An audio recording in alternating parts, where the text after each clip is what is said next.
Community gardens and gardening in general are really important because they are opportunities for people to have more access to fresh fruits and vegetables. So there's also an opportunity for people to learn a new skill. They can improve their health by eating fresher, more nutritious produce. There's an opportunity for building social capital in a community garden where people work together on a common project for the good of the whole.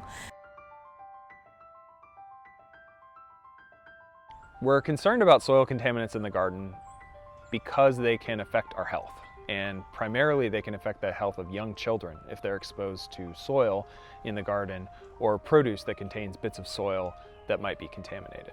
Well, after gardening, you have dirt on your clothes, on your shoes. When you go into your house, you can track these things right on in. And this is a potential health risk for children because they're low to the ground, they're crawling around, they're putting their hands in their mouths. So tracking in dirt could be a potential exposure. Pregnant people are at more of a risk for chemical exposure, and this is because they have a developing fetus that is going through very critical periods where chemical can really alter their development. So let's say that contaminants have been identified, and the ways that you can be exposed to those is basically through your hands, putting your getting your hands dirty and then putting your hands in your mouth. A lot of adults don't do that, but many children do, and it's sort of a natural impulse that they have. So that's one way that the contaminants can enter your body. You can also kick up some dust, with your hoeing or weeding or, even walking on dry days in the garden. And if the contaminants are there, they're going to be in the dust, and then you're going to take it into your body. There are also a few that can come across your skin, can be taken up through your skin, but those are very rare.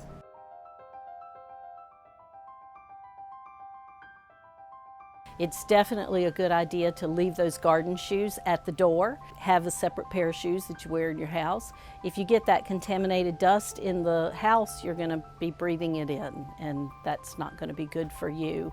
Sometimes the soil is on the flesh of fruit or vegetables that you've harvested. You want to make sure that you always wash your produce prior to eating it. I know it's very tempting to take that little tomato and pop it into your mouth, but wash it first with potable water that's safe for drinking. And then there are some contaminants that can actually be taken up by the fruit or vegetable.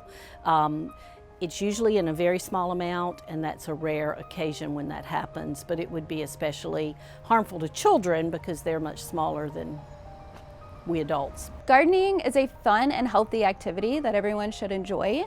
So if you're concerned about potential exposures, you should reach out to the resources available to get more information on that.